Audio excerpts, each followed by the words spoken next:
Y vamos a pedir guardar un minuto de silencio en la memoria del señor Raúl Álvarez Garín.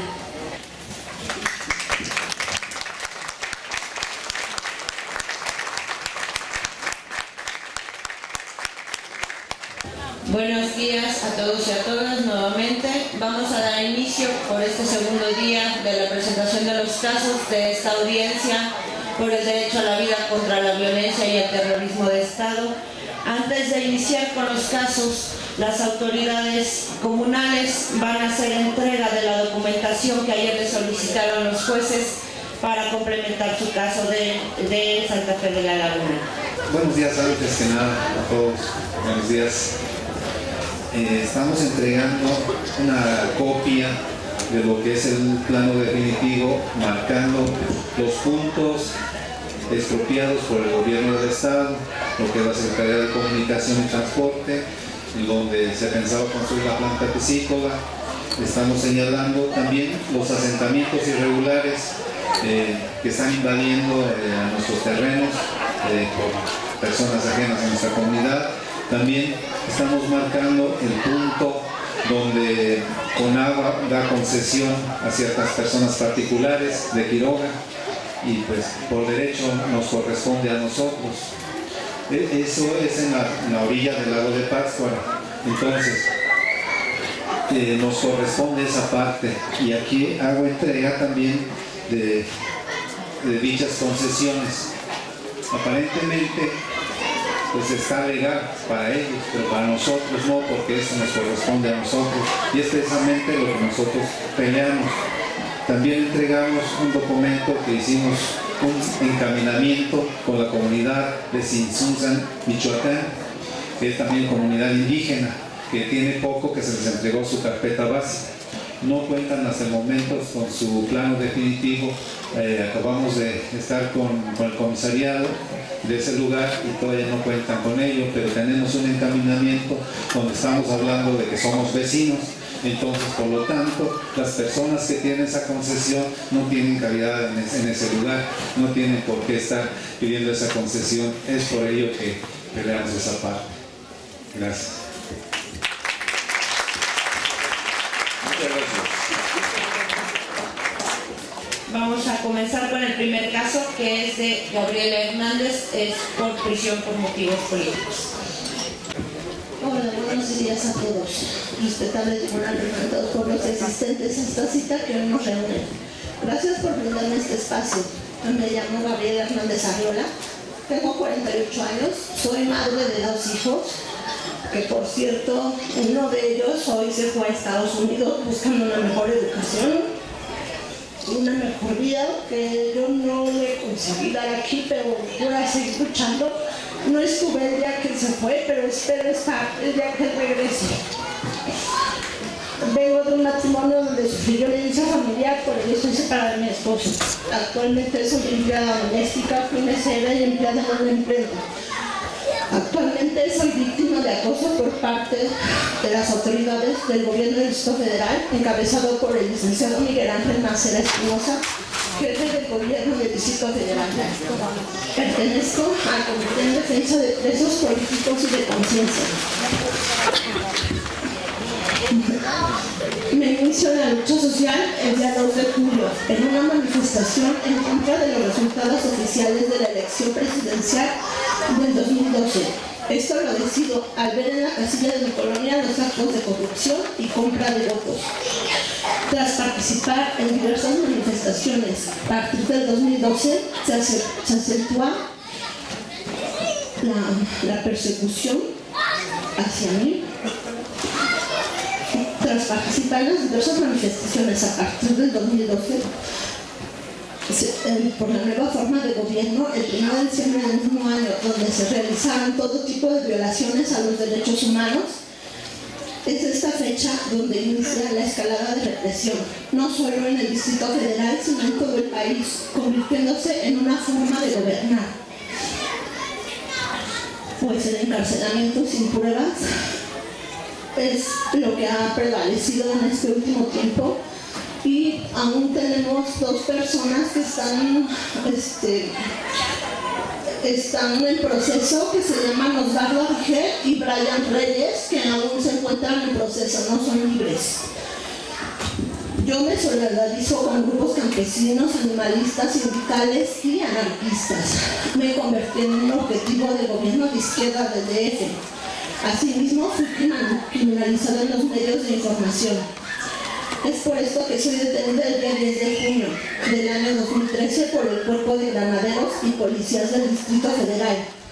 Ese día me golpearon, me humillaron, me desnudaron, me tocaron y me amenazaron policías del Cuerpo de Granaderos. Posteriormente, ante el Ministerio Público, fui acusada del delito de ataques a la paz pública y ultrajes a la autoridad. Permanezco detenida 2 días, al cabo de los cuales me dejan en libertad a reservas de ley, pues con videos mis abogados demostraron mi inocencia. Pero ese día, 7 hombres trabajadores y estudiosos, son 7 integrantes del Frente Oriente, son llevados al reclusorio Oriente, acusados falsamente por policías y granaderos que los detuvieron ese día. Hubo varias anomalías en nuestra acusación, pues los policías que nos presentan incurren en falsedad de declaración y durante el proceso han caído en contradicciones.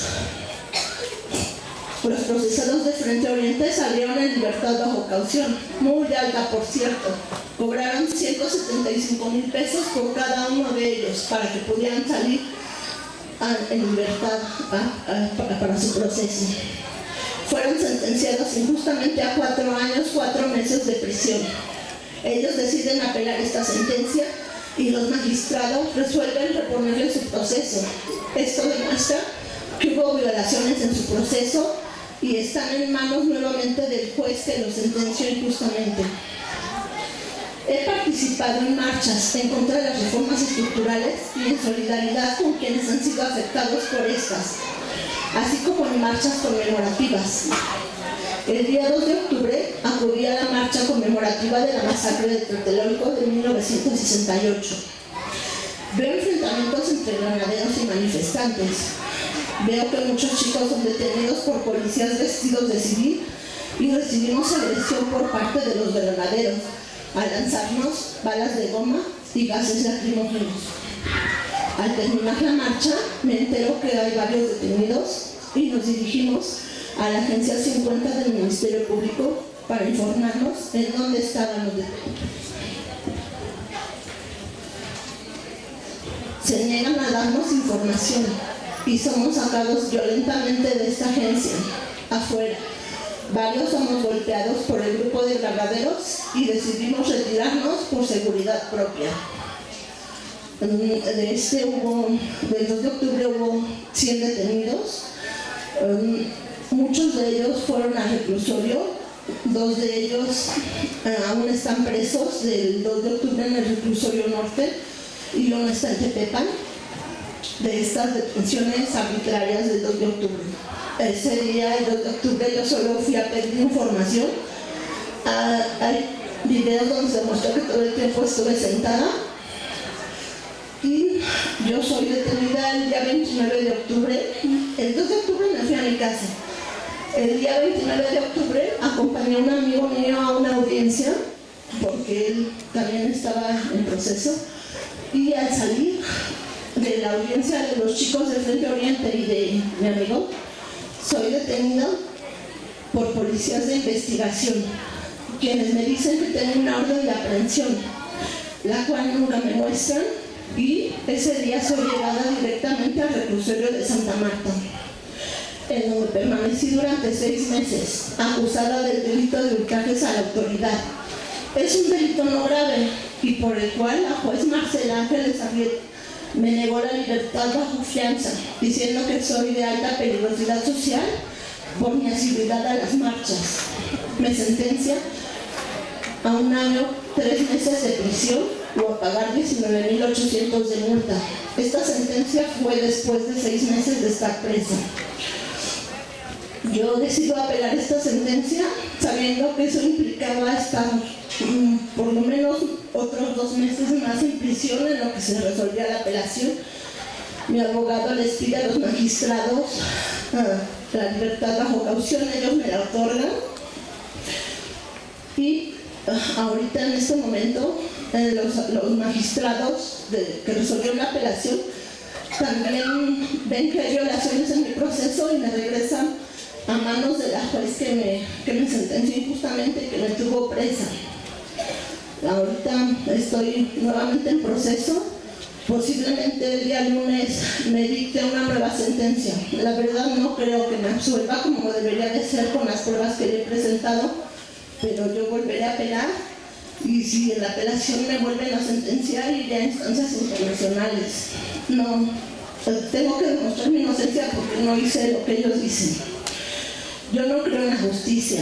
Los policías mienten, los jueces sin pruebas en contra y con pruebas a nuestro favor nos juzgan, encarcelan y sentencian, solo con la acusación de policías que necesitados de un trabajo siguen órdenes injustas y acusan falsamente a quien se organiza y decide protestar y disentir. La juez Marcela Ángeles Arrieta, quien decidió recibir órdenes del mismo Estado a fin de mantenerme prácticamente secuestrada en el penal citado arriba y actuando en contra de toda ética y juramento, violentó mis derechos humanos y constitucionales. Denuncio al licenciado Miguel Ángel Macera, policía por carrera y asesino por convicción, de mantener en la Ciudad de México un estado totalmente policíaco y de hostigamiento a cualquier ciudadano que levante la voz o la mano para protestar o exigir nuestros derechos como individuo, como humano, como ciudadano. En México, detener personas inocentes y sembrarles delitos se está volviendo costumbre, pues están viendo que les resulta un negocio muy redituable. Cada copia nos cuesta 2 pesos, copia simple, cada copia certificada nos cuesta 5 pesos. Somos muchos los que hemos sido detenidos injustamente acusados del delito de ataques a la paz pública y de ultrajes a la autoridad. El actual sistema de justicia que reina en la Ciudad del Distrito Federal está compuesto, no en menor cantidad, de prepotencia, abuso de autoridad, injusticia y hostigamiento, que el mismo gobierno federal ha encabezado por un emblemático personaje emanado de la ignorancia, la corrupción, el engaño y la misma muerte. Los cuerpos policíacos preventivos de justicia trabajan exclusivamente bajo órdenes arbitrarias que violentan los derechos, lo mismo de un ciudadano común, de un activista, un estudiante, un maestro o un ama de casa que exige desde un trato digno, agua, drenaje, hasta no a la venta de nuestros recursos naturales. Exijo que se derogue el artículo 362, pues se utiliza para criminalizar a quien protestamos, así como el artículo 287, pues los policías han abusado de este artículo al acusar falsamente a muchas personas de este delito, del delito de ultrajes a la autoridad. Asimismo, les quiero platicar rápidamente que en el Distrito Federal hay muchas personas detenidas con este artículo de ataques a la paz pública. Están los de Frente Oriente, están los chicos del 1 de diciembre. Hay también 5 hombres que por pelear por su manantial están en el reclusorio Oriente en este momento. Son 5 hombres trabajadores que salieron a defender el agua y son acusados del delito de ataques a la paz pública, son de San Bartolomé Yalco. Y pues esto se ha dado en todo el país, en Puebla, Quintana Roo, Oaxaca, Chiapas, en Sonora con los yaquis que están defendiendo el agua, en Michoacán, Veracruz. O sea, esto se ha dado en toda la República.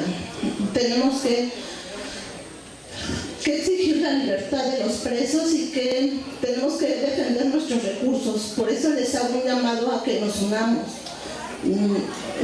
No sé, anarquistas, comunistas, socialistas. ¿Por qué? Porque los presos son de todos, porque los recursos naturales son de todos los mexicanos y no podemos permitir que nos los quiten. En este momento los chicos del Instituto Politécnico están iniciando una huelga. ¿Por qué? Porque les están quitando sus derechos. ¿Por qué? Porque los quieren convertir en mano de obra barata. ¿Por qué? Porque ya no les quieren dar una educación crítica y también tenemos que protegerlos. Yo Mi hijo se fue a estudiar a otro país y yo seguiré defendiendo la educación de los demás aquí. Aprovecho los últimos minutos que tengo para mencionar el caso de mi compañero Alejandro Montaño Sánchez, quien, al igual que mi persona, fueron violentados sus derechos constitucionales a la libre manifestación, siendo perseguido, hostigado y encarcelado, no sin antes haber sido satanizado por los medios vulgares de comunicación como Televisa, Televisión Azteca, Milenio y La Razón, por solo mencionar algunos, quienes, al registrar las golpizas y torturas que recibimos los ciudadanos, que hartos y desesperados estamos del actuar de los gobiernos, se mofan o solo publican lo que el Estado les ordena. Actualmente se encuentra recluido en el Reclusorio Penal Preventivo Sur, víctima, al igual que cientos de mexicanos, por alzar su voz, y miles que la callan porque nadie los escucha, porque nadie los ve, porque son del fuero común, porque son ciudadanos comunes. ¿Por qué? Porque yo conocí en Santa Marta muchas mujeres inocentes que han sido, al igual que yo, acusadas falsamente, a las que nadie las ve, a las que pasan 15, 20 años, ¿por qué? Por no tener dinero, o por ir a un autoservicio y las acusan falsamente. ¿Por qué? Porque al que las acusa les dan un bono, a los policías que las detienen les dan un bono. Estas mujeres están injustamente presas y son madres y padres de familia, y creo que sirven más en la calle que en la cárcel, acusadas falsamente por cosas que no hicieron. Tenemos que preocuparnos también por esos presos. ¿Por qué? Porque ellos también son presos políticos. ¿Por qué? Porque se les violaron sus derechos, se les han violado muchas cosas y nadie los ve. Necesitamos ver por ellas, por esas mujeres y por esos hombres que están presos injustamente solo por negocio, solo por comerse un pan o por falta de oportunidades en este país, porque les están quitando la educación, nos están quitando el trabajo. Y pues exijo libertad para Hanspa, libertad para todos los presos del sistema corrupto y libertad a todos los presos políticos y de conciencia. Los perpetradores son los funcionarios y servidores públicos del gobierno del Distrito Federal, así como medios de comunicación y empresarios. Responsabilidad del Estado. El gobierno del Distrito Federal es responsable por acción, al reprimir y criminalizar la protesta social, así como por no respetar nuestros derechos plasmados en la Constitución Política de los Estados Unidos Mexicanos y en los tratados internacionales. Por omisión, por ocultar información que tiene relación con la represión política, criminalizándose a todos los activistas y o luchadores sociales. Impunidad. Hasta el momento no ha habido justicia. Se ha realizado una recomendación por la represión política, la cual no han llevado a cabo, y los medios hacia la protesta social, así como también por las detenciones arbitrarias que el gobierno del Distrito Federal ha realizado.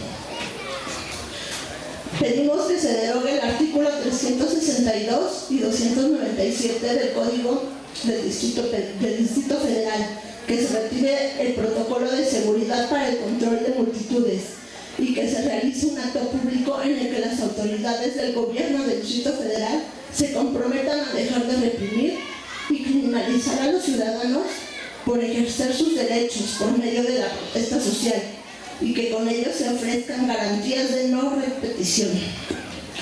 Los derechos que han sido violados son derecho a la protesta social, derecho a la integridad personal, derecho al honor, derecho a la justicia, derecho a la verdad, derecho a la libertad de expresión y manifestación, derecho al debido proceso.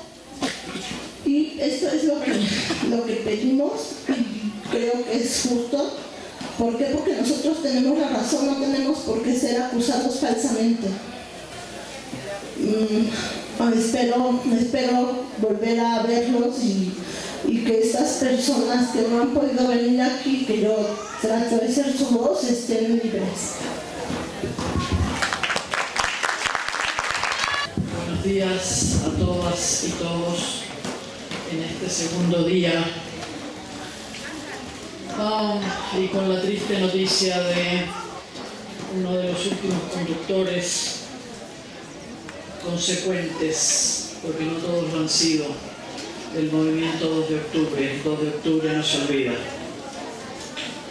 Doña Gabriela, usted creo que hace una relatoría mucho más detallada del documento que nosotros tenemos. Una pregunta, por lo tanto le voy a preguntar porque tengo dudas. Usted ha sido detenida por lo menos en 2 ocasiones, 2 o 3 ocasiones. ¿Usted fue detenida sola? ¿Usted la detuvieron con más gente? Porque siempre está en alguna manifestación. Me llama la atención de que sea usted sola. O han sido detenidos más personas y las demás personas no han querido dar testimonio y usted ha dado en solitario el paso adelante. Quisiera saber. Sí, el día 10 de junio fui detenida junto con 22 personas. Las detenciones ese día fueron selectivas. El 1 de diciembre agarraron a quien se les puso enfrente. El día 10 de junio ya tenían un objetivo. Tenían por objetivo a gente que protesta, en este caso los chicos de Frente Oriente. Ese día yo acudí a la marcha. Estuve viendo que no detuvieron a nadie, pero cuando ya empezó a haber las agresiones por la policía, me doy cuenta que están empezando a detener gente. Yo he sido objeto de criminalización en los medios. El 15 de mayo salí en los periódicos, me dio miedo quedarme ahí, ya me retiraba. Cuando empecé a ver que los granaderos el 10 de junio estaban avanzando y deteniendo gente, ya me iba a subir al metro, pero decidí no huir. ¿Por qué? Porque el día 1 de diciembre corrí y no defendí a nadie. Ese 10 de junio había amigos míos ahí y decidí regresar. Es cuando veo que se empiezan a llevar a chicos, les empiezo a preguntar su nombre, cómo se llaman, para localizarlos. Me doy cuenta que se llevan a Carlos Esteban de Frente Oriente, a quien conozco, es mi amigo, no pertenezco a Frente Oriente, pero veo que tienen un buen trabajo y decido defenderlo. Les digo a los policías que no se lo lleven, que lo dejen, que no es vándalo, que no es delincuente. No me hacen caso, se lo llevan. Decido empezar a hablar por teléfono para ver a dónde se lo llevan, y en ese momento me detienen varias mujeres policías y hombres. Ese 10 de junio me caigo, me llevan cargando, ven que no hay una patrulla donde subirme. Me empiezan a pegar, me empiezan a patear porque no me paro. Se suben encima de mí. Fui torturada por lo menos durante 5 minutos ahí en pleno centro. Incluso me quitan la ropa, me tratan de subir a una patrulla. Yo me resisto. ¿Por qué? Porque eran al menos 50 granaderos los que me estaban deteniendo. Me resisto a subirme a la patrulla porque yo no había cometido ningún acto delictivo. Un policía se sube a la patrulla, me detiene un pie y la patrulla se jala y soy arrastrada por la patrulla sin ropa por la calle. Aún así, me llevan al Ministerio Público, a la Agencia 50. Soy una de las primeras detenidas y fui la última en ser presentada ese día porque no sabían qué hacer con mis lesiones que me hicieron ese día. Ese día fueron selectivas las detenciones. El día 29 de octubre soy detenida yo sola por actos que dicen 2 policías que cometí el 2 de octubre. Dicen que el 2 de octubre Yo he pedido información de dónde estaban los detenidos porque sé que es muy vital sacarlos las primeras horas antes de que suban las fianzas o antes de que les cambien los cargos. Acudimos varios el 2 de octubre a pedir información.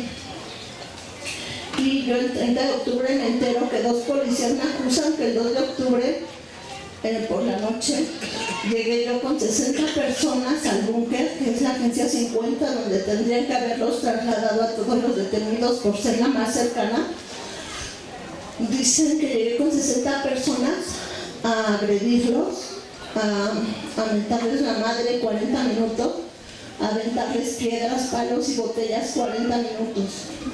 Un juez el 16 de octubre niega mi orden de aprehensión porque no hay pruebas. Yo de esto no sabía nada, que había orden de aprehensión y nada en mi contra.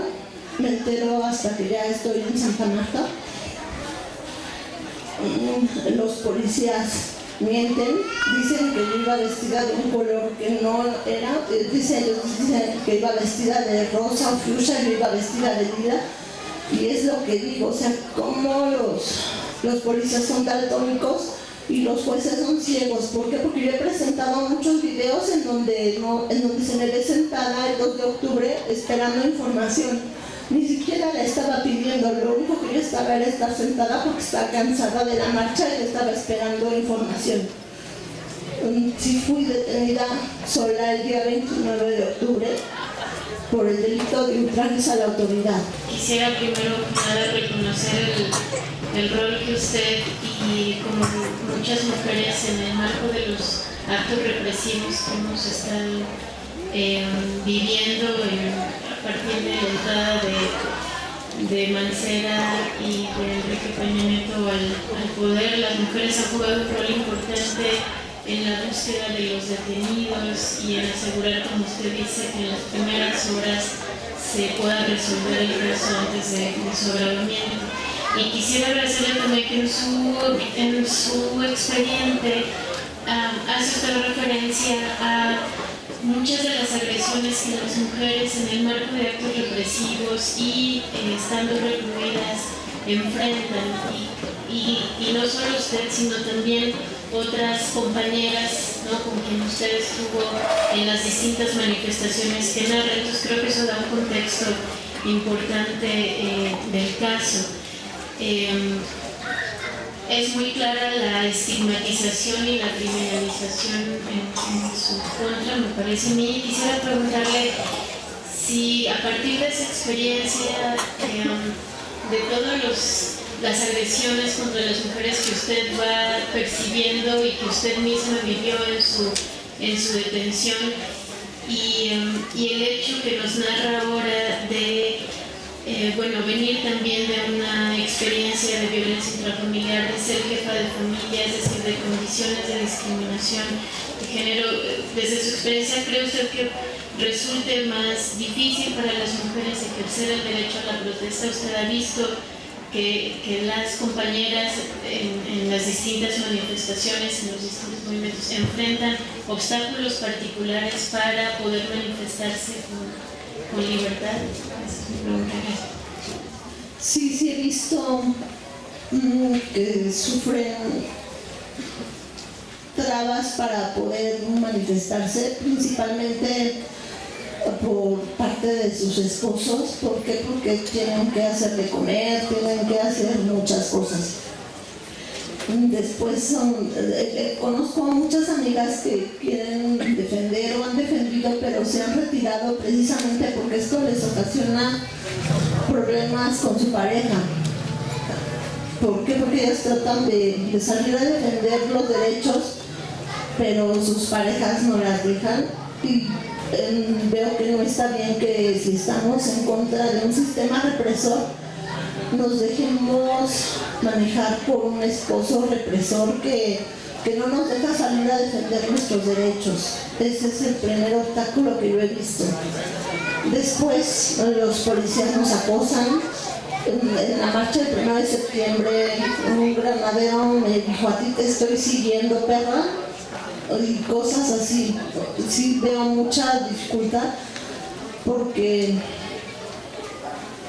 porque tenemos otras cosas que hacer, tenemos que ser madres, mantener la casa y pues en cierta forma obedecer lo que dice el marido. Eso que es lo que me he dado cuenta. Pero no tenemos que dejarnos porque este país es muy rico en recursos y si nuestros padres y nuestros abuelos no hicieron nada por cambiar esto y es a donde hemos llegado porque no han protestado, yo pienso seguir defendiendo este país para los jóvenes, no solo para mis hijos, sino para todos los jóvenes que están luchando. Y pues les pediría a las madres que no se dejen mangonear por el marido y que salgan a defender la educación y el trabajo y una vida digna para sus hijos. A continuación vamos a escuchar el caso de Alejandro Bautista. Lo va a presentar su hermana Cristina Bautista. Él está preso por motivos políticos. Es también de los presos del 2 de octubre. Bueno, buenas tardes. Antes que nada agradezco la estadía, la atención. Pues bueno, ¿no? Quiero hacer un pequeño antecedente de quién es Alejandro Bautista. Nosotros vivimos en la zona sur de Tlalpan, en el pueblo de San Andrés Totoltepec. Ahí desde el 2007 desde antes se han dado despojos por parte de funcionarios públicos de la delegación de Tlalpan. Y desde el 2007 mi hermano y yo empezamos a trabajar a petición de habitantes del pueblo, del patronato del pueblo de San Andrés Totoltepec, en asuntos relacionados con estos despojos que se dan en la mayoría a mujeres que se quedan solas, a mujeres de edad mayor, las cuales son violentadas por un grupo que en el pueblo le llaman el cartel de los Toris, comandados por una madrina, le podría decir yo, ¿no? Que de nombre Toribio Guzmán Aguirre.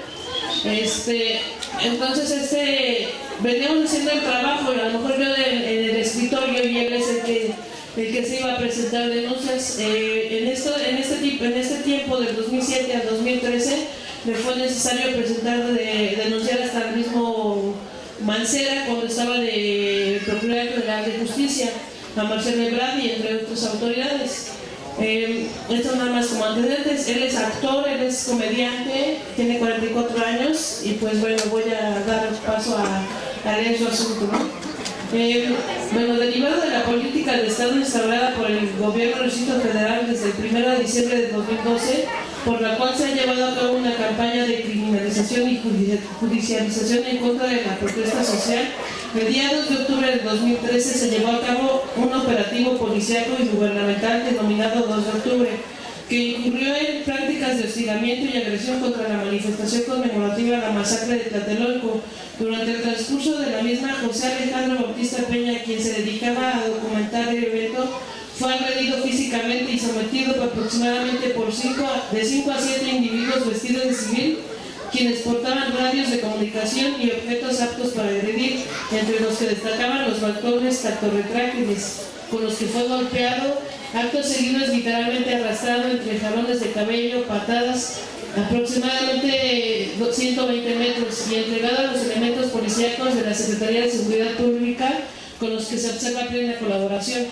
Varios elementos suben violentamente a Alejandro a una motocicleta de la corporación en completa violación a sus derechos y lo trasladan a una camioneta de la misma corporación a unas cuadras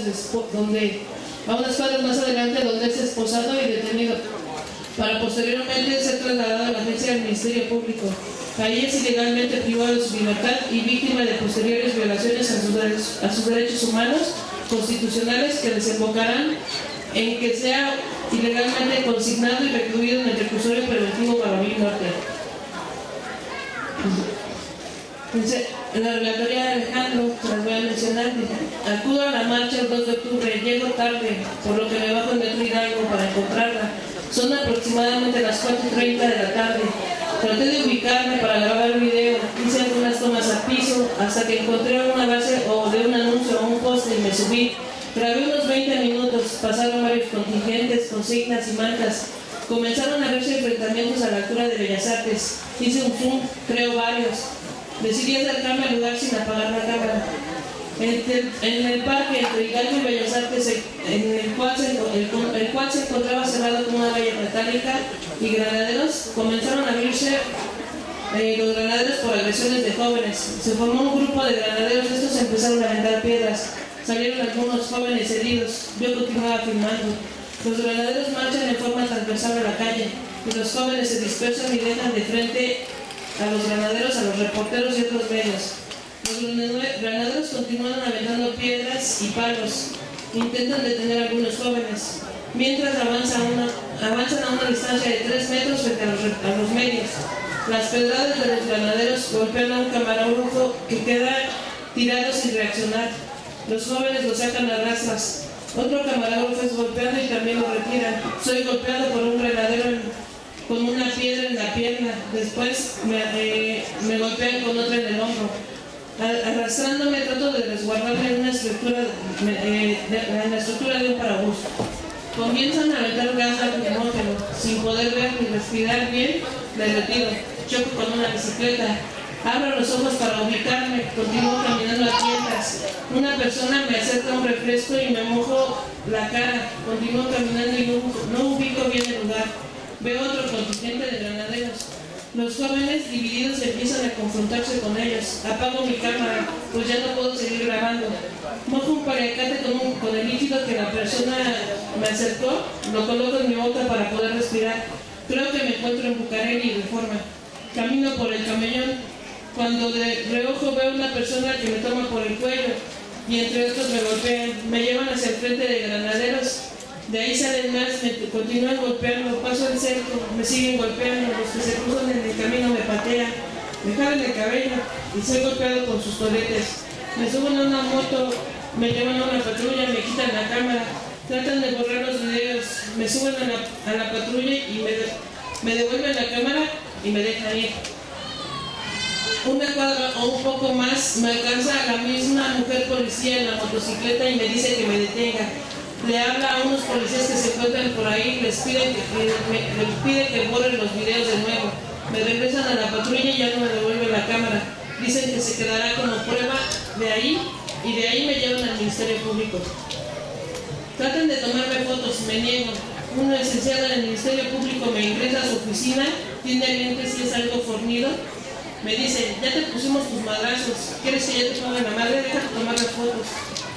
Me sujeta de los brazos y le habla a su secretaria. Intentan tomarme fotos. Después lo mismo con las huellas, solo que ahí no me dejé. Unos 4 o 5 oficiales nos toman las fotografías. Ríndome de declaración, veo al policía que declara en mi contra, no tiene nada. Pasa a personales, somos trasladados a Cabo Cruzero del Norte y me entero de que se trata de un policía que fue quemado o algo así. Desconozco bien de qué se trate. Versión de los policías. En resumen, afirman que se encontraban haciendo una valla en la avenida Reforma con su entronque con la avenida Juárez, cuando un grupo de 10 personas se les acercan gritándoles groserías, que les llamó la atención mi hermano Alejandro por su edad, pues los demás eran más jóvenes, que lo vieron portar un objeto color naranja en la mano derecha de 25 centímetros, el cual arrojó y le pegó en el hombro al policía de nombre Armando Yáñez Piñón, causándole una lesión de 4 milímetros en el hombro derecho. Al caer al piso, esta como que estalló, por lo que proceden al aseguramiento de Alejandro junto con su compañera Esther Hernández Márquez, su escolta, logrando segregarlo y llevarlo a la unidad de policía para después remitirlo a la agencia del Ministerio Público. Bueno, el día 8 de octubre del 2013 le fue dictado el auto de formal prisión. El 6 de diciembre del 2013 fue sentenciado a 5 años 9 meses. Desechando el juez 40 de la Penaz, Jorge Martínez Arruín, todas las pruebas a favor de Alejandro con el argumento de que beneficiaban al inculpado. El 13 de marzo se concluye en la respuesta, se mete la apelación y mencionan los siguientes puntos. Primero, se declara a José Alejandro Bautista Peña que Alejandro Bautista Peña es penalmente responsable de la comisión de los delitos ataques a la paz pública en pandilla cometido en agravio de la sociedad y ultrajes a la autoridad cometido en agravio del servidor público el agente Armando Yáñez Piñón. El 5 de marzo le notifica la ratificación de la sentencia de 5 años 9 meses. El magistrado en la séptima sala, Rafael Guerra Aguilar, argumentó que confía en el dicho de los policías, porque refiere que si los hechos no hubieran ocurrido como ellos lo refieren, entonces estos no hubieran presentado la denuncia. Además señala que el dicho de los policías es cierto, pues no representan ninguna enfermedad mental transitoria permanente. Asimismo, el magistrado no responde a ninguno de los agravios que Alejandro Bautista señala en su apelación. También se llevaron a cabo mesas de diálogo con funcionarios de segundo grado, en este parte con el subsecretario de Gobierno, Juan José García Ochoa, en las cuales la postura gubernamental era completamente diferente a la manifestada por sus superiores, en sentido de que estaban convencidos de la inocencia de los inculpados, incluyendo la de Alejandro Bautista, sin por ello coadyuvar legal ni políticamente a pesar de los acuerdos realizados. Se puede decir en resumen que se observa la acción interinstitucional no solo de la política global de acción policíaca represiva y de la criminalización y judicialización ante las manifestaciones. También se observa en la intención de hacer el uso faccioso de los instrumentos legales y de las instituciones para inculpar falsamente a Alejandro Bautista y hacer promulgar una ilegal condena de 5 años 9 meses. En el caso de Alejandro Bautista se presentan ciertas violaciones a los derechos humanos, como es el derecho a la libertad y seguridad personales, ya que fue detenido de manera ilegal y arbitraria, el derecho al acceso a la justicia, ya que el juez quebró la garantía de igualdad procesal en el caso de Alejandro Bautista, así como en los hechos que actúa como juez de consigna al hacer caso omiso a las evidentes pruebas a favor del acusado. El derecho a la integridad física, ya que en su detención y en la instancia del Ministerio Público, José Alejandro Bautista fue víctima de tratos crueles, inhumanos y degradantes. No se le respetó la presunción de inocencia y estos derechos son consagrados en la Constitución Política de los Estados Unidos Mexicanos, en la Convención Americana sobre Derechos Humanos y en el conjunto de principios para la protección de todas las personas sometidas a cualquier forma de detención o prisión de la ONU, entre otros instrumentos nacionales e internacionales. A Alejandro Bautista, por parte de la Comisión de Derechos Humanos, se le practicó el denominado Protocolo de Estambul, el cual tiene las siguientes conclusiones. El dictamen psicológico de presunta tortura y otros actos crueles practicados por el psicólogo Froilán González Álvarez menciona.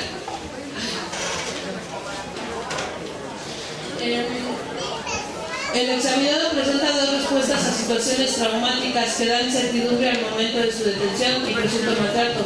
Presenta un trauma psíquico y como resultado de este trauma presenta recuerdos intrusivos e involuntarios. Recuerda constantemente, a veces de forma intrusiva, la mirada de un grandadero cuando golpea a un reportero y este queda inconsciente.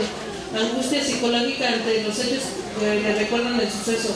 Experimenta mucho coraje y miedo al recordar los hechos del maltrato que refirió, por lo cual estas secuelas psicológicas son consistentes con su narración que implicó al menos uno de los métodos descritos por el Protocolo de Estambul en su numeral 144.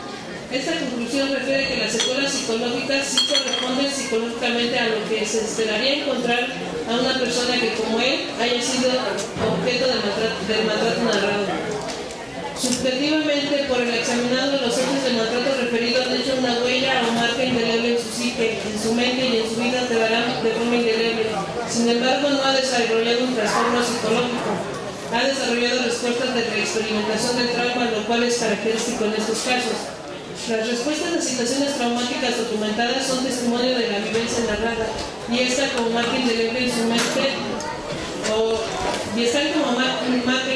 mente y que nunca logrará olvidar. Por otro lado, las secuelas psicológicas documentadas son síntomas de la experimentación del trauma. Es probable que tengan revisión dentro del primer año de transcurrido de los hechos, pero puede quedar la posibilidad de que puedan prolongarse en el tiempo si consideramos las condiciones en que se encuentra privado de su libertad y el vínculo que existe para él entre esto y el presunto maltrato narrado. Actualmente se encontraron elementos estresantes coexistentes. Por ejemplo, se encuentra privado de la libertad dentro de un reclusorio, se encuentra privado del rol familiar, se encuentra privado del rol social y se encuentra en condiciones precarias intrínsecas en el reclusorio donde se encuentra. Se realiza también el estudio médico, cual llegan a estas conclusiones. Sandra López Blanco, que es médica visitadora auxiliar, igual de la Comisión de Derechos Humanos del Distrito Federal, la que refiere, concluye que los síntomas agudos referidos por el examinado se pueden presentar en los casos de malos tratos físicos, como él mismo refirió, por lo que se puede afirmar que sí tiene relación con su narración de los malos tratos físicos. Por las características de las lesiones que presentó el examinado, sí es posible que su mecanismo de defensa de producción haya sido de origen mecánico, por lo que se puede señalar que sí tiene relación con la narración de los malos tratos físicos señalado por el examinado. Los presuntos actos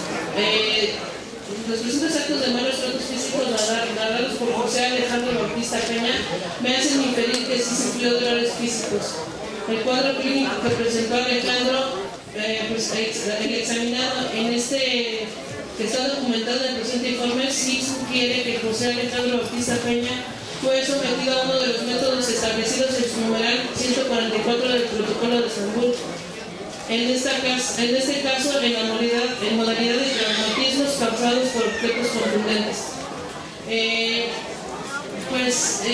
Ahorita se encuentra en la etapa de amparo, a cargo del segundo Tribunal Colegiado de Materia Penal del Distrito Federal. Estamos, de hecho yo he tenido la oportunidad de hablar con el magistrado Alejandro, no recuerdo bien el nombre, y bueno, pues hemos realizado varios foros en los pueblos. El trabajo que veníamos realizando en los pueblos ahorita está totalmente jurídicamente está parado, mas sin embargo las autoridades el pueblo está totalmente desorganizado, no hay esa unión, no hay esa representación jurídica que en este caso venía haciendo mi hermano. Entonces las autoridades, violando totalmente la autonomía de los pueblos, a partir del mes de diciembre de 2013 y hasta la fecha siguen con estas violaciones, ¿no?, en la zona de los pueblos, y el hecho de desarticular la poca,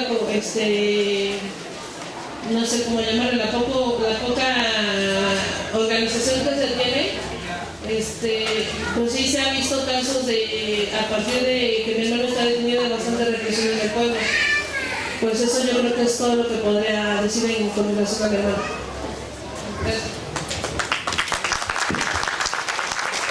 Una pregunta breve, un comentario. Es el segundo testimonio y por cierto han estado seguidos el primero y el segundo, que denuncia la grave violación a los derechos humanos por parte del gobierno del Distrito Federal.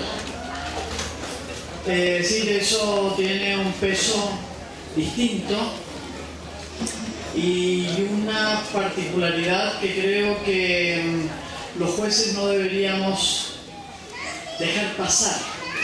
Una cosa es el gobierno federal y otra muy distinta, se supone, es el gobierno del Distrito Federal, que nadie piensa que puede ser un paraíso, pero sí no solamente se piensa, se le exige que si la mayoría, tanto de Mancera como los delegados, son del PRD, tienen que responder también por esta situación.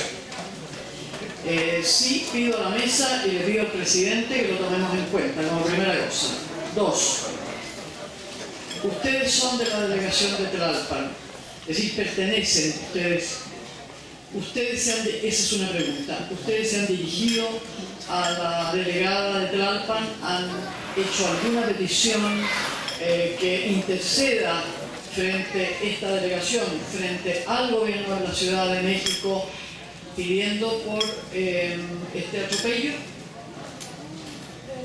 Bueno, en este punto pues ha sido, yo personalmente no he querido manejar la situación con la actual delegada de Tlalpan, que es Marisela Contreras, que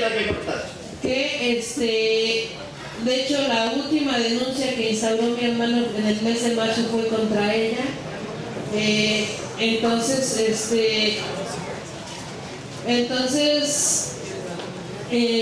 Pues no realmente apoyo o plantearles la situación a ellos, pues realmente se me ha sido de manera personal un tanto inservible por la misma complicidad que traen estos funcionarios desde la administración pasada, que era de Higinio Chávez García, edición Mollao todavía hasta la fecha, ¿no? En la denuncia que ustedes hacen, es decir, en el testimonio que ustedes hacen, ustedes no hablan de esta denuncia que tienen contra la delegada. No sé. Pero eso es vital, eso no puede quedar afuera. Sí. Es decir, porque si no, es un caso que, bueno, es un caso más de represión con la protesta social. Pero eso tiene una implicancia mayor, porque además la delegada de Tlalpan tiene una historia feroz atrás. Sí. Entonces yo pido que eso se incluya. Es decir, eso cambia absolutamente el caso. O por lo menos tiene un peso distinto. Es mi opinión, no es la opinión de la mesa. Gracias. Bueno, nada más sí recomendar que este elemento que pone en la mesa Beatriz y que sí es contundente para poder entender mejor este caso y entonces las posibles vías, es importante que lo incluyan. Igual si hubiera otros aspectos en torno a la comunidad, por ejemplo, donde estaba trabajando el compañero, pues que también eso se agregue, porque si no, no tenemos como todos los elementos para poder hacer la mejor valoración del caso. Bueno, de ahí sí, bueno, no se incluyó porque pues existe el miedo de la represión más estando ahí en el reclusorio, existe el miedo de la represión por parte de las mismas autoridades. Entonces, aún así no se ha hecho invisible esta situación, pues, sin embargo en el estudio que les mandamos no se incluyó por cuestiones de tiempo. Entonces, otra pregunta, pero como está en el testimonio y está respondiendo a las preguntas nuestras, ¿nosotros podemos tomar este testimonio, esta respuesta, como un elemento o no? La situación de la cuestión de las arbitrariedades que han cometido los funcionarios, pues yo ahorita ya a estas alturas ya no le veo ningún problema, pero sí, o sea, en ese momento cuando le enviamos el documento a usted, pues no se consideraba esa opción, ¿no? Sí, entonces, me pregunto, sí, eso es claro, por eso estoy preguntando. Es decir, podemos hacer uso de este testimonio con las respuestas que nos ha dado, que ha sido muy clara, ¿no? Muy clara y muy precisa. Y me gusta también que nos responda de esta manera, decir, bueno, mi hermano está en la cárcel y nosotros tememos, y con justa razón. Entonces, pero bueno, que nos quede a lo mejor como información. Pero sí, de todas maneras, me atrevo a decirle que si son tan valientes de denunciar y si son tan valientes de seguir, no le hagan concesiones. El enemigo nunca va a bajar la guardia y siempre nos va a amenazar. ¿Ustedes creen que no estamos amenazados aquí? ¿O que estamos aquí en Jauja? Lo que pasa es que si no damos los pasos hacia adelante, tampoco la justicia será difícilmente que llegue. Y todos sabemos de qué estamos hablando. Aquí nadie se la ha llevado gratis. Digo, para que no crean que aquí estamos hablando de la nada.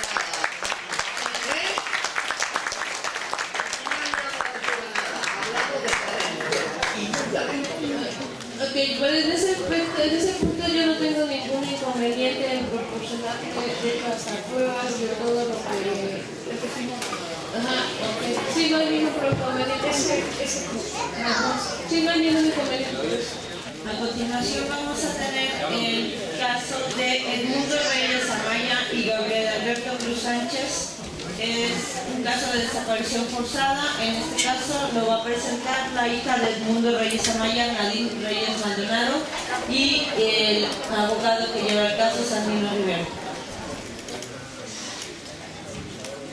Hola, muy buenos días a todas y a todos. Buenos días, apreciables señores del jurado del Tribunal Permanente de los Pueblos.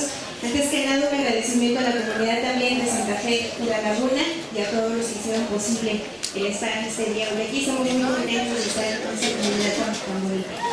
Bueno, nosotros vamos a hablarles sobre el caso de la desaparición forzada de los luchadores sociales Edmundo Reyes Amaya y Gabriel Alberto Cruz Sánchez. Edmundo Reyes Amaya es mi padre.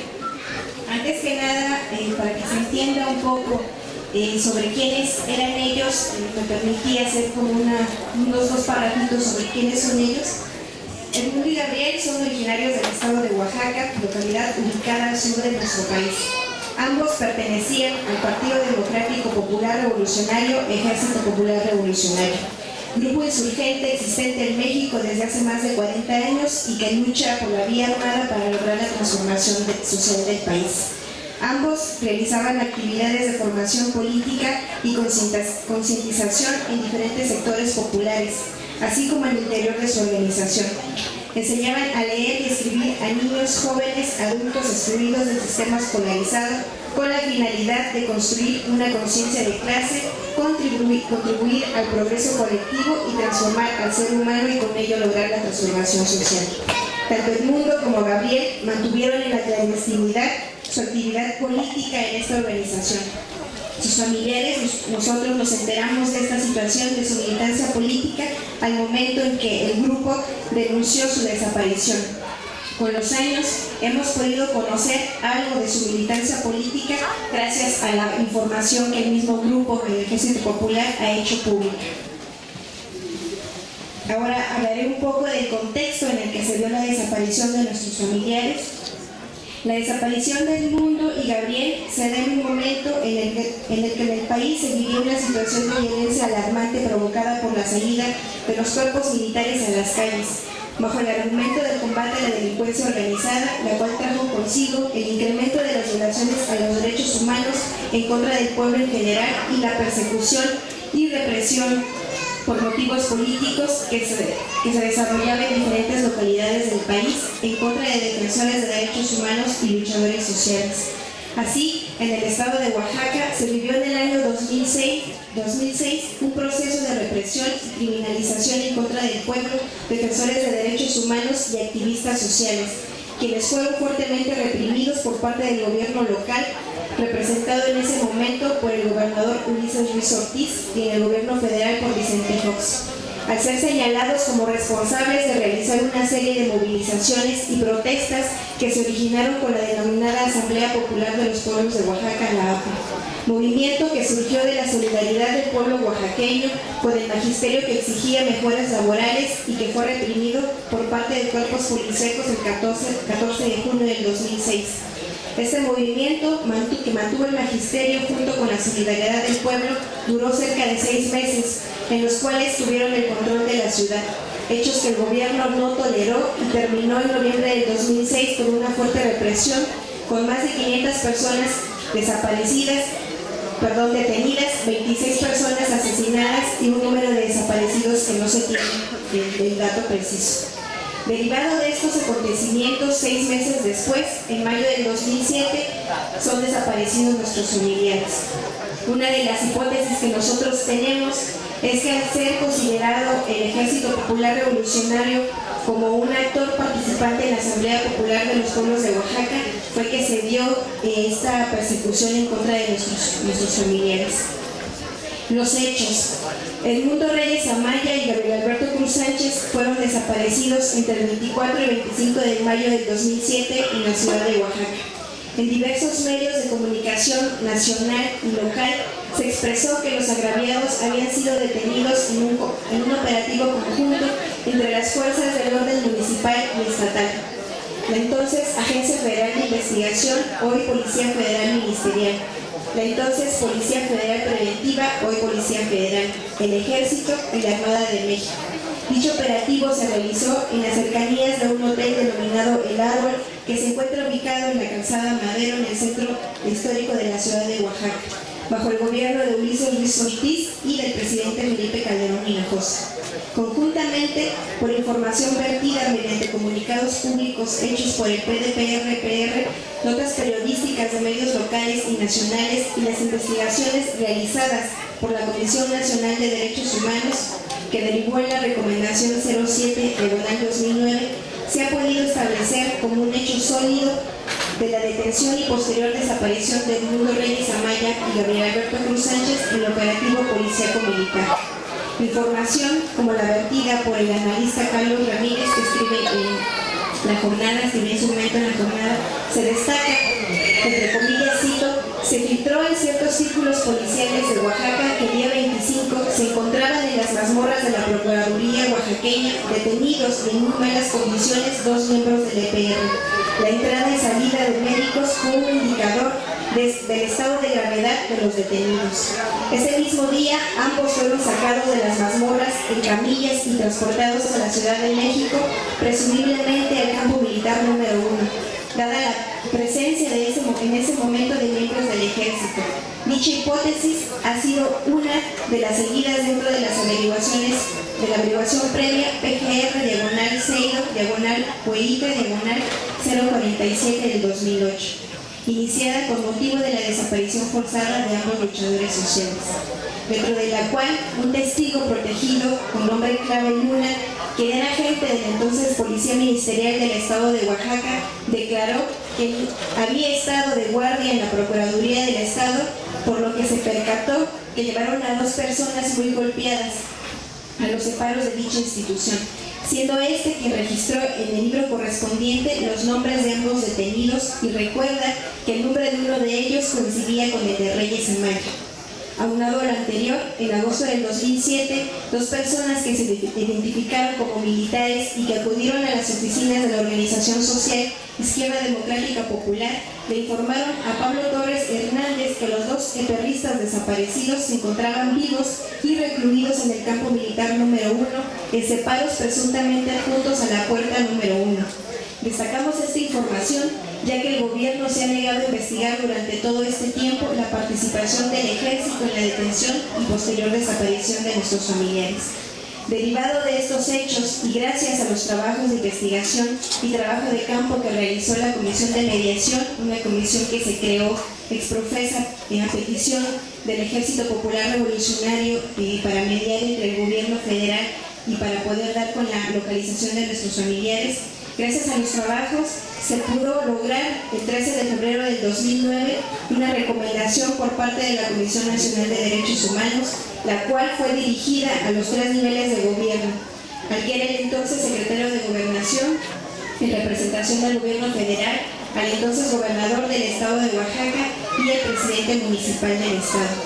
Entre otras cosas que se destacan en esta recomendación son las siguientes. 1. Realizar las acciones necesarias para la presentación con vida de Edmundo Reyes Amaya y Gabriel Alberto Cruz Sánchez. 2. Reparar el daño a las víctimas del delito. 3. Iniciar investigaciones administrativas y penales en contra de los servidores públicos estatales y federales que pudieran estar involucrados en la desaparición. Y otra es de realizar diversas acciones de capacitación en materia de derechos humanos. Aquí cabe destacar que a más de 5 años que se emitió esta recomendación, no tenemos conocimiento de que se haya dado cumplimiento de ninguno de estos puntos. A continuación le voy a dar la palabra al abogado, quien sabe más las cuestiones técnicas, jurídicas del caso. Buenos días al jurado y a los que nos acompañan.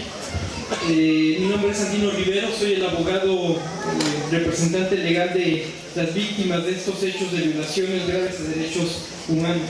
Voy a seguir con la exposición de lo que ya hablaba Nadine y para eso voy a seguir con la lectura. Como lo habíamos manifestado anteriormente, con motivo de la desaparición forzada de los señores Edmundo y Gabriel.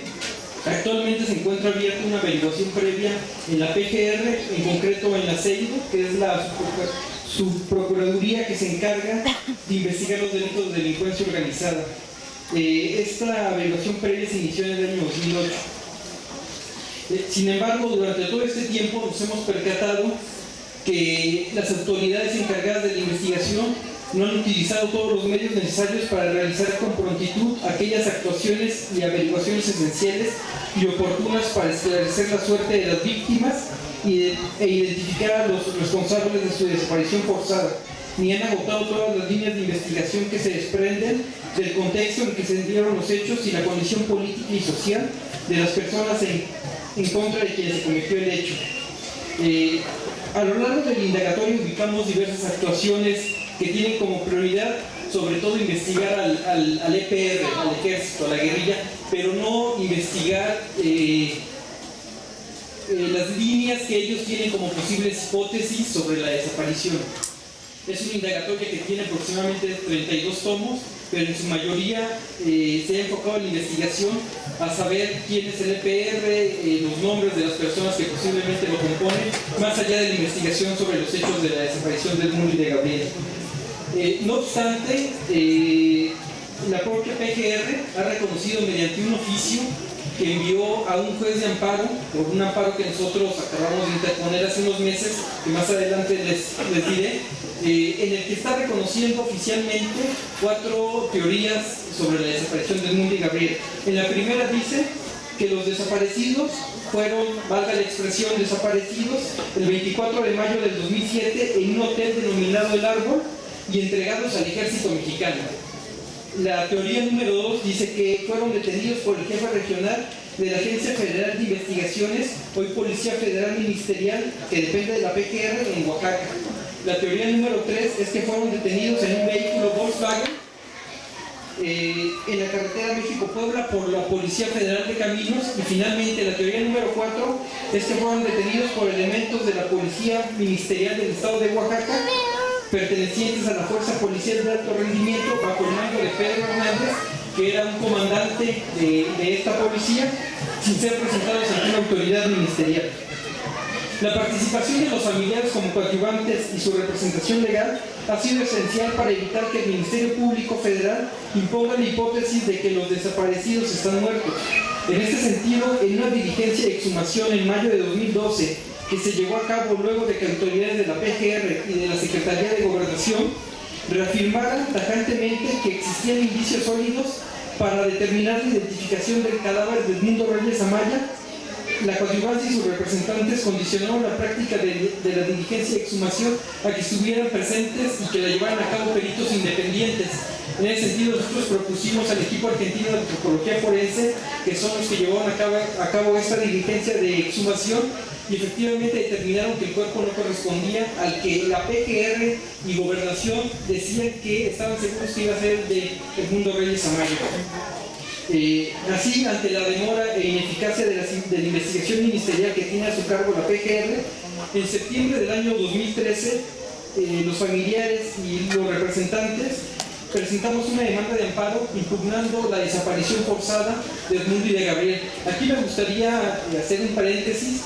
El año pasado entró en vigor una nueva ley de amparo en el país que expresamente prevé que uno puede impugnar como acto una desaparición forzada. Anteriormente existía una ley de amparo en donde no se podía como tal, porque de manera completamente ilógica pedía que el agraviado, el desaparecido, se presentara a ratificar la demanda si no se tenía por no interpuesta. Era una ley de amparo de 1936 que se abrogó apenas el año pasado. Con esta nueva ley de amparo que entró en vigor el año pasado, ya se prevé que uno puede impugnar las desapariciones forzadas. Eso es lo que hicimos en el año 2013. ¿Qué es lo que hizo el juez de amparo? Empezó a solicitarle informes a las autoridades que nosotros señalamos como posibles autoridades que pudieran haber participado en la desaparición forzada.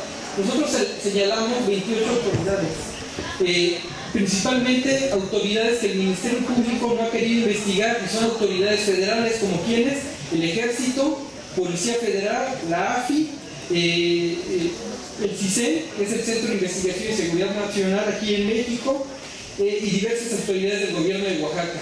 Una vez que el juez de amparo solicitó informes a estas autoridades y las mismas rindieron sus informes, en donde obviamente dijeron que no tenían conocimiento o que no sabían sobre la suerte o paradero de Edmundo y Gabriel, ¿qué es lo que hace el juez de amparo?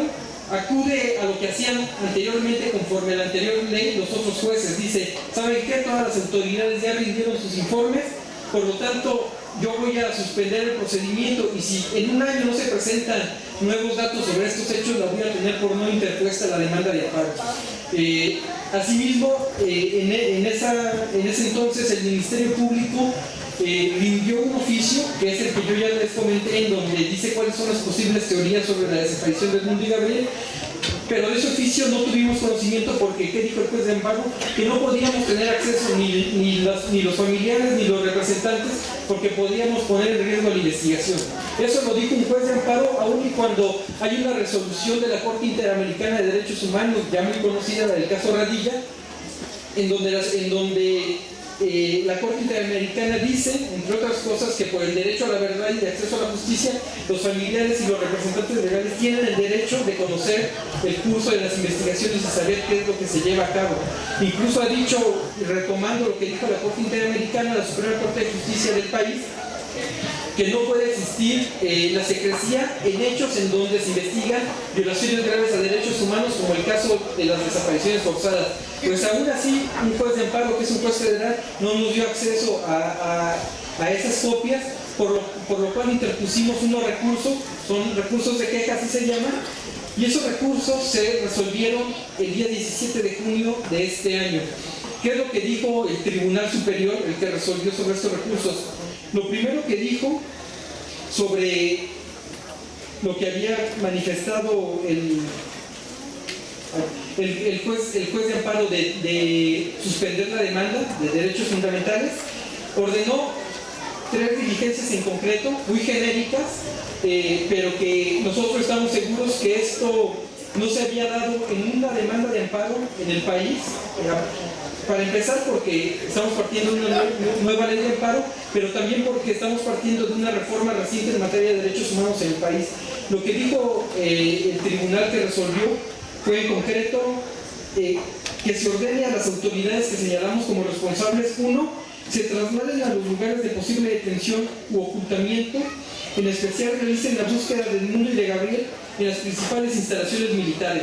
Está dándole facultades al juez y a las autoridades para que entren a cárceles militares, calabozos, a reclusorios militares en donde se pueda saber o en donde haya alguna presunción de que allí estén Edmundo y Gabriel.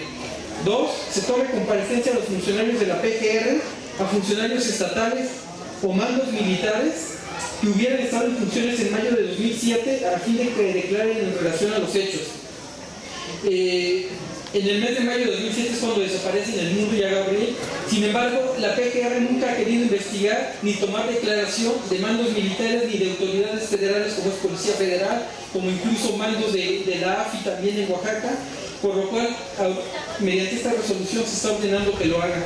Y número 3, se informe sobre la inhumación de cadáveres en los centros de detención o zonas militares que pudieran coincidir con la de las víctimas, para en su caso realizar diligencias de identificación forense. Para llevar a cabo estas diligencias, lo que está diciendo el Poder Judicial de la Federación, y esto es algo que no había un antecedente de este tipo, está diciendo que se formen comisiones especiales. En México no había habido comisiones a partir de una resolución del Poder Judicial de la Federación. Sí existían comisiones, pero a partir, por ejemplo, de petición de las mismas partes, como en este caso ya había sucedido con la Comisión de Mediación, pero una comisión que se creara para investigar estos hechos a partir de una resolución del Poder Judicial de la Federación no había existido hasta ese entonces. Actualmente nos encontramos en el proceso de que se haga efectiva esta resolución. Una cosa es que exista la resolución, pero otra cosa es que realmente se haga efectiva. Entonces, no vemos voluntad política por parte de las autoridades para llevar a cabo estas diligencias. Sabemos que toca fibras esenciales o fibras que mantienen la gobernabilidad en el país, que tiene que ver desde el Estado con los militares, ¿no? Con las Fuerzas Armadas. Entonces nos encontramos actualmente en esta etapa jurídica. Nosotros estamos seguros que una vez que hayamos agotado esto, se haga o no se haga, la vía que nos quedará después de 7 años de haber iniciado, de que se inició esta investigación y que desapareció en el mundo de Gabriel, es acudir al sistema interamericano. Entonces, estamos esperando que se termine con esta parte que tiene que ver con el juicio de amparo.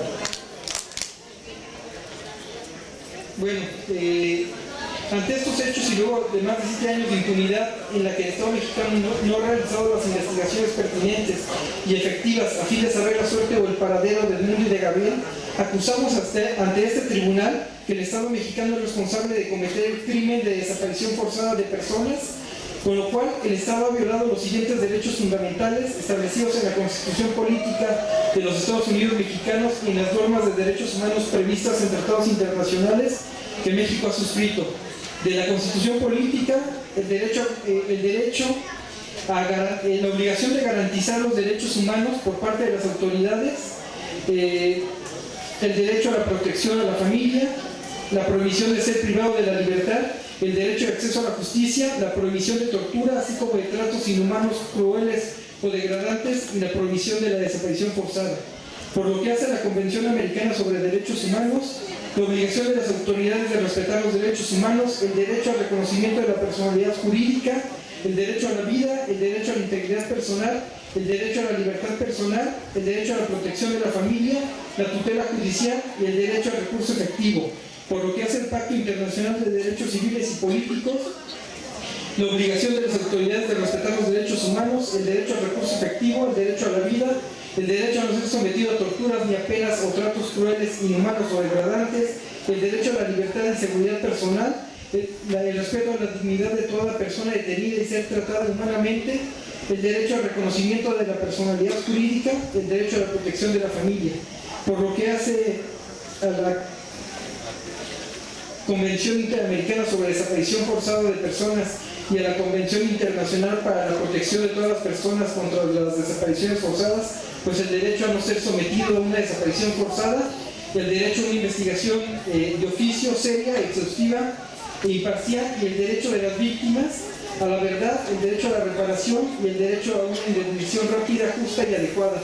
Por lo expuesto, a ustedes, jurado del Tribunal Permanente de los Pueblos, solicitamos: primero, se condena al Estado mexicano por la desaparición forzada de Edmundo Reyes Amaya y Gabriel Alberto Cruz Sánchez. Segundo, se exhorta al Estado mexicano a realizar todas aquellas diligencias tendentes a dar con la suerte o paradero de Edmundo Reyes Amaya y Gabriel Alberto Cruz Sánchez, en especial a dar cabal cumplimiento a la resolución del Poder Judicial de la Federación de 17 de junio de 2014, en la que ordena actuaciones concretas. Y tercero, se exhorta a las autoridades federales y estatales a dar cumplimiento a la recomendación 7/2009 emitida por la Comisión Nacional de Derechos Humanos con motivo de la desaparición forzada de Edmundo y de Gabriel. Eso es todo.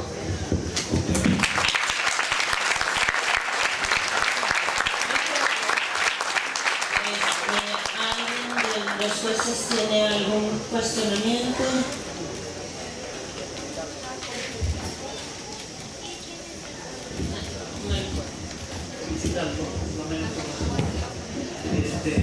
En lo personal, usted, lo veo un abogado joven y que se haya hecho cargo de un caso extremadamente complicado, y para el TPP es el único, o el primero por lo menos hasta ahora, un caso que tenga que ver con un grupo guerrillero. Nos estamos entrando a otros terrenos.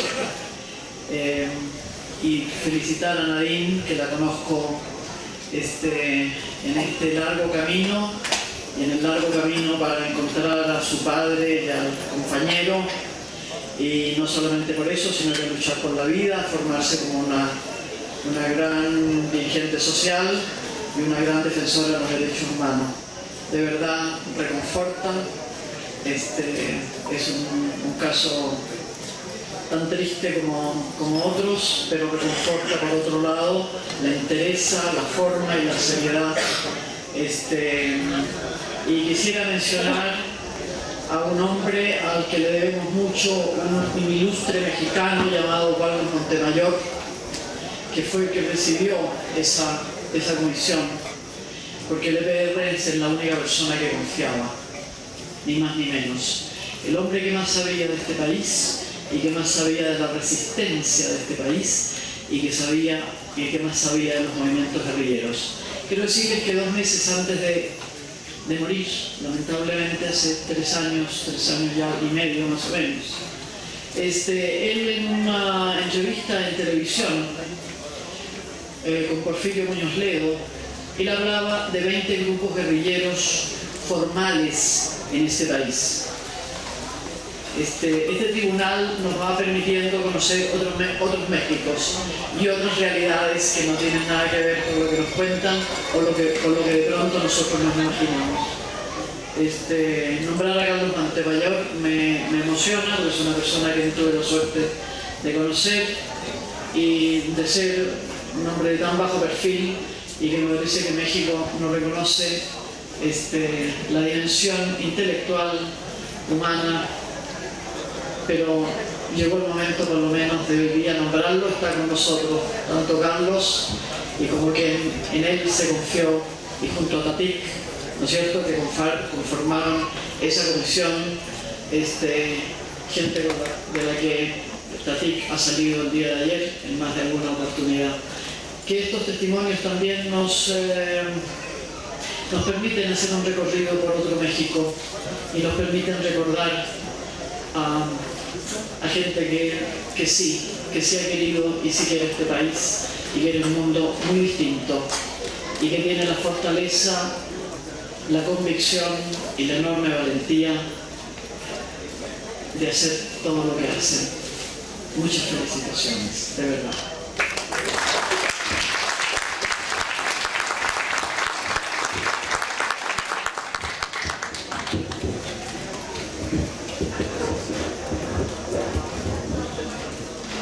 Muchas gracias. Muy brevemente solo quisiera preguntar, Sandino decía, y todos y todas quienes estamos aquí lo hemos constatado de múltiples formas, la importancia de la participación de la familia como coadyuvante, y creo que sería importante si nadie pudiera hablar un poco más de cómo ha sido este trabajo en estos años, cuáles han sido los costos también que esto ha tenido para ustedes como familia, y las agresiones que han enfrentado, porque creo que particularmente esas agresiones es importante tenerlas ubicadas al momento de hablar del caso como una obstrucción justamente a este rol que ha sido vital en este caso, como lo es en otros casos.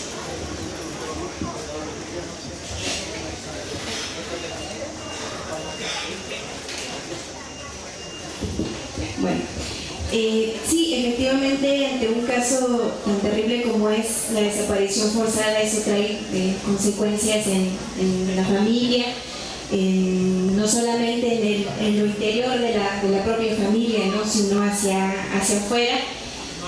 Mucha de nuestra familia se alejó a raíz de la desaparición forzada de nuestros familiares, porque obviamente no es sencillo tener de entrada un familiar desaparecido, pero mucho menos lo es cuando ellos son reivindicados por un grupo revolucionario, un grupo armado en el país.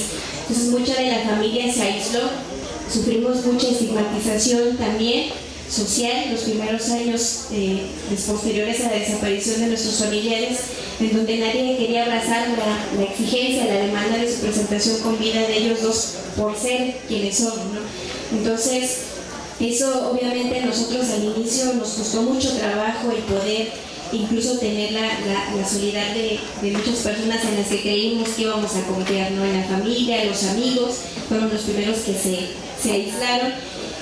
Afortunadamente, también existe la otra parte de gente y organizaciones que son muy solidarias, ¿no? Nosotros hemos tenido mucha solidaridad de mucha gente que está aquí, de la organización del Frente Nacional de Lucha por el Socialismo, que fue una de las organizaciones que nos abrazó desde un principio sin condicionar, sin cuestionar quiénes eran ellos, por el simple hecho de ser seres humanos y que sabían que lo que estaban cometiendo en su contra era un delito, y en ese sentido a nosotros nos han abrazado desde ese entonces. Entonces, eso a nosotros nos dio mucha fortaleza. Eso, a la par de encontrarnos en el camino a otras organizaciones también. Y obviamente a nosotros es lo que nos ha dado fortaleza. Sin duda sí ha habido costos económicos, emocionales también en la familia. Mi madre es una de ellas que me ha sufrido mucho las consecuencias de no tener a su esposo con ella. La compañera Margarita, que es hermana de Gabriel también, ha tenido muchos padecimientos emocionales, psicológicos. Ellos durante muchos años, la familia de Gabriel sufrió represión desde que Gabriel se fue de su casa a los 19 años. Él decidió irse a la clandestinidad desde esa edad y desde ese entonces la familia de Gabriel ha sido reprimida. Se llevaron a un hermano de Margarita, el hermano menor de Gabriel. A los 12 años lo torturaron, se lo llevaron a Lecumberri porque lo habían confundido con Gabriel. Y desde entonces han sufrido tortura durante mucho tiempo. Entraron en diferentes ocasiones a la casa de Gabriel, se llevaron toda la documentación de Gabriel, no tienen fotos de Gabriel, no tienen nada porque el ejército en ese entonces, eran que los años 80, 90, entraron y se llevaron todo lo que tenía que ver con su documentación, y eso también ha hecho que no haya de parte de esa memoria de Gabriel quién era, y todo eso obviamente ha tenido muchas consecuencias también en su familia, ¿no? Que ha sido muy, hasta la fecha siguen siendo muy criminalizados por el hecho de ser hermanos de quienes son, y obviamente también esta parte de que sí lo vemos que es fundamental. Nosotros estuvimos peleando desde el 2007 porque se nos diera acceso a la investigación, a la averiguación previa, y no fue hasta el 2011 cuando fue que nosotros acudimos con Sandino, con el despacho de abogados en donde ellos están, que se nos permitió tener acceso y ser coadyuvantes en la investigación. Había habido mucha negativa por parte de las autoridades a que nosotros tuviéramos acceso a la información, no se nos proporcionaba, no sabíamos cómo iba la investigación, y sí creemos que es importante porque dado a esa coadyuvancia hemos podido impedir, ¿no?, que se establezca como un hecho esta hipótesis que ellos han querido establecer sobre la muerte de mi padre y de su compañero. Han sido varias ocasiones en las que se nos ha querido imponer que tanto mi padre como el señor Gabriel ya están muertos, pero no hay en los hechos ninguna línea que así lo demuestre, y el hecho de ser coadyuvante es lo que nos ha permitido nosotros impedir que esa versión se concretice, ¿no? Parte de lo que también nosotros hemos visto y que sí es cierto, incluso ya se ha catalogado que la misma desaparición forzada en sí es una forma de tortura, ¿no? Es una cuestión constante y que es sistemática, porque los familiares no podemos estar tranquilos hasta no saber qué pasó con ellos. Todos los días nos preguntamos en dónde están, cómo están, si están vivos o no. Entonces eso yo creo que dice más que otras cosas, ¿no? No puedes estar tranquilo en ningún momento hasta no saber qué pasó con ellos, y yo creo que eso es lo que nos mantiene también a nosotros ahorita, ¿no? El no descansar hasta no saber la verdad, y también enjuiciar y castigar a los responsables que cometieron este crimen, como lo es la desaparición forzada. Gracias.